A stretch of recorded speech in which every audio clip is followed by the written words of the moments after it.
आप सभी भाई बहनों का सर्व कल्याण वृक्ष की प्रश्नोत्तर ज्ञान कक्षा में एक बार फिर स्वागत है।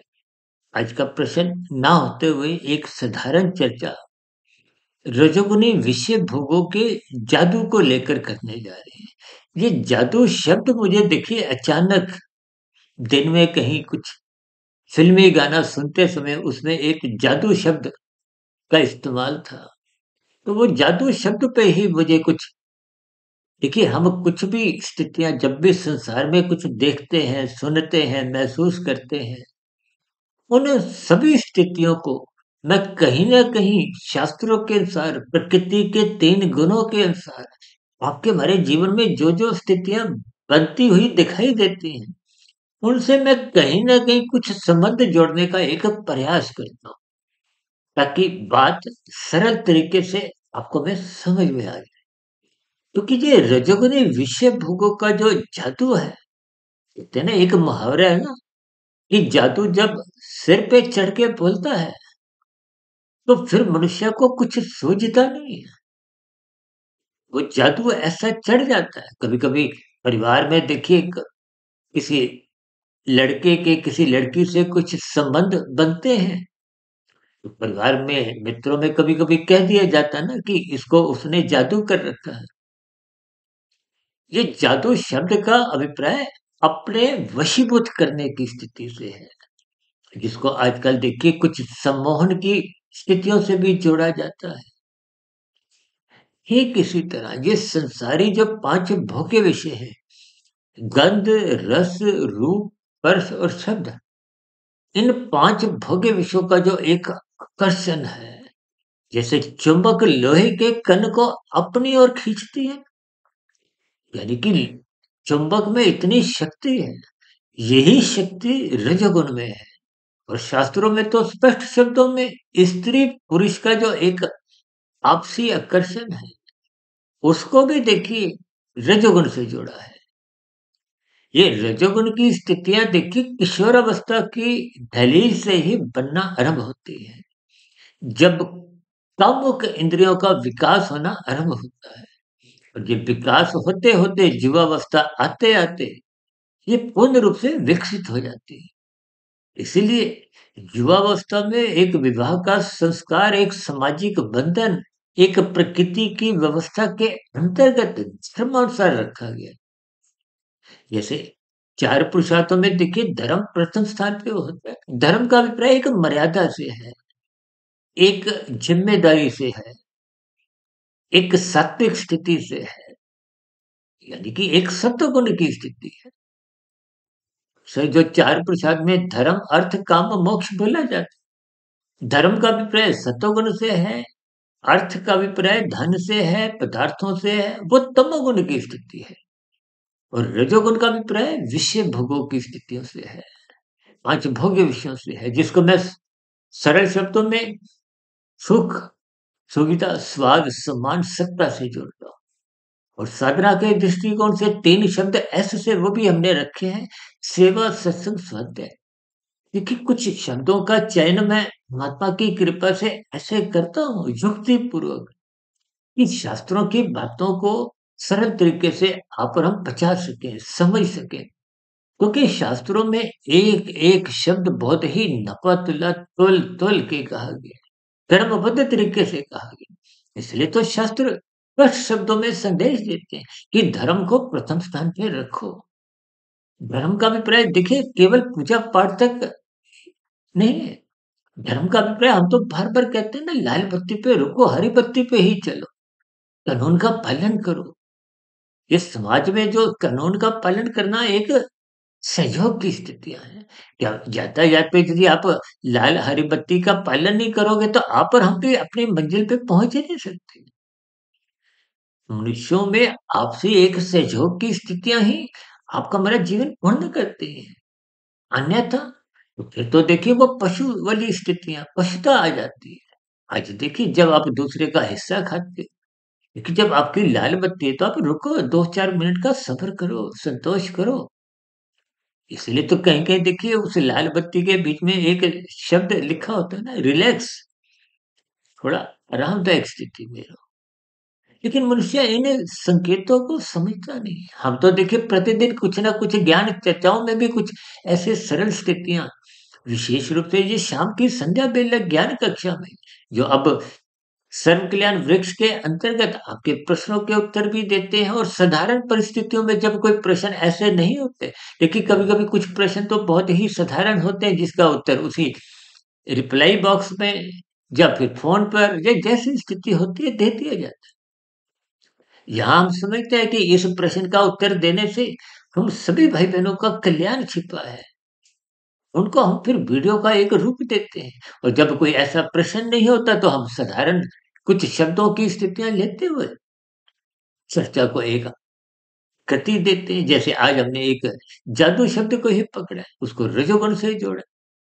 ये संसार के जितने भी विषय भोग हैं, ये तभी मर्यादित रहते हैं जब आप निरंतर अपने जीवन में सत्संग करते हो, सत्वगुण का संग करते हो। शास्त्र स्पष्ट शब्दों में संदेश देते हैं कि जो मनुष्य सत्संग नहीं करता, देखिए एक सत्संग का शब्द एक साधारण मनुष्य वृद्धावस्था से ही जोड़ देता है, जबकि सत्संग का अभिप्राय ज्ञानमय स्थिति से है। यूँ तो आपकी आत्मा, मेरी आत्मा, सबकी आत्मा पहले से ही ज्ञान स्वरूप है। आपको हमें कोई नया ज्ञान नहीं मिलता। ये ज्ञान है तो आपके भीतर भी पहले से ही है।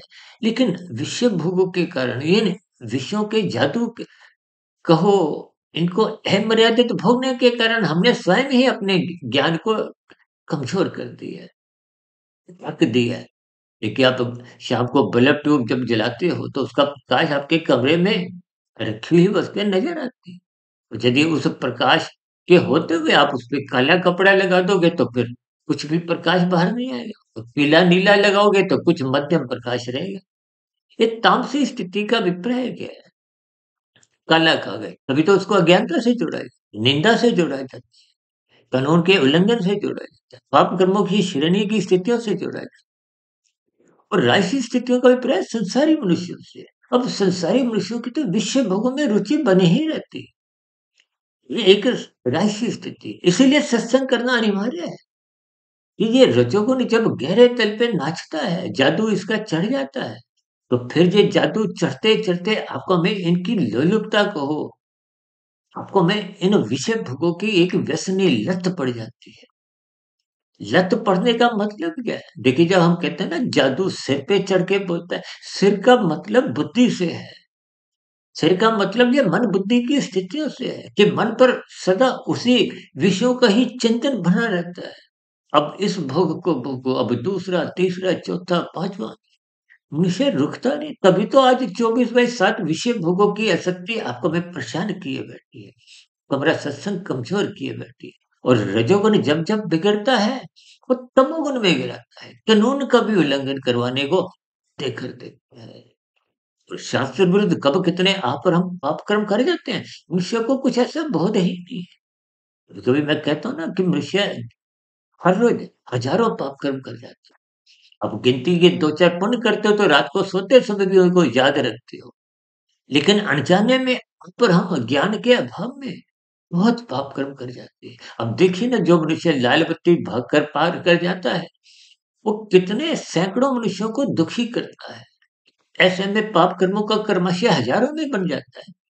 और ऐसी ही स्थितियाँ यदि वो पूरे दिन में 10 बार 20 बार करता है, तो फिर आप समझ ही सकते हो कि एक ही दिन में क्रमशः कितना गहरे तल पे तामसी बन जाता है। तो ये बना हुआ बुरा क्रमशः फिर मरने के बाद अधोगति करने की कर्मफल सिद्धांत के अंतर्गत ये जो 80 लाख प्रकार की तामसी निंदनीय कष्टमय योनि है, उनमें जाने पर विवश कर देता है। इस ज्ञानमय स्थितियों को आपको में समझना है। इन राशि विषय भोगों का जादू सिर पे चढ़कर ना बोले, यानी कि ये मन बुद्धि के स्तर पर राज मत करे। इसके लिए आपको में सत्संग करना है। रात को मौनात्मक स्थितियों से बचना है, समय पे रात को सोना है, सुबह ब्रह्म मुहूर्त में या उससे पहले उठ जाना है। ये सभी स्थितियाँ जब निरंतर आपके स्वभाव का हिस्सा बनते हुए संस्कार बन जाता है, तब मनुष्य इन रजोगुनी विषय भोगों के जादू से बच पाता है। अन्यथा इन विषय भोगों का जादू कहो, कर्षण कहो, कर्षण के साथ-साथ इनको आप चुंबकीय स्थिति से भी समझो। क्योंकि लोहे के कण जब अल्प स्थिति में, छोटी स्थिति में होते हैं, वो चुंबक बहुत बड़ा वो उनको अपनी ओर खींचता है। इसी तरह आप और हम देखिए खिंचे हुए इन विषय भोगों की ओर चले जाते हैं। इन पर आप गहरे तल पर चिंतन करें, जहाँ-जहाँ कुछ कमजोरियाँ हैं और ये कमजोरियों का अभिप्राय हमें सत्संग करना है। गुरु के प्रवचनों को सुनना है, शास्त्रों का स्वाध्याय करना है, ब्रह्म मुहूर्त में उठना है। ये सभी स्थितियाँ सतोगुण मजबूत करती हैं और मजबूत सतोगुण फिर रजोगुण को बिगड़ने नहीं देता। और ये जो विषयों का जादू है, इस जादू को फिर वो चलने नहीं देता। इन सभी स्थितियों को ज्ञानपूर्वक हमें समझना होगा, अपने जीवन में सात्विक स्थिति मजबूत बनाए रखने के लिए इन सात्विक वीडियो को भले ही आप मेरी सुनो, किसी और की सुनो, चाहे शास्त्रों को पढ़ो, किसी भी रूप में ज्ञान रूपी बल्ब जलाए रखो, ताकि विषय भोगों का जादू के सिर चढ़कर ना बोले, आपके भीतर मन बुद्धि के स्तर पर अपना राज मत बनाए। इन्हीं शुभकामनाओं के साथ चर्चा विशेष को हम यहीं विराम देते हैं। कल सुबह फिर मिलते हैं ब्रह्म मुहूर्त ज्ञान उपदेश कक्षा में। तब तक आप सुधीर भाटिया फकीर को इजाजत दें। फिर भी आज की वीडियो में कोई बात आपको समझ नहीं आई हो या कही गई बात आपको तर्क संगत ना लगी हो, कही गई बातों पर आपकी यदि कोई आपत्ति हो, तो आपके प्रश्नों का, सुझावों का और शिकायतों का नीचे दिए गए कमेंट्स बॉक्स पर सदा ही स्वागत है। इस चर्चा विशेष को ध्यानपूर्वक सुनने के लिए आप सभी भाई बहनों का बहुत बहुत धन्यवाद।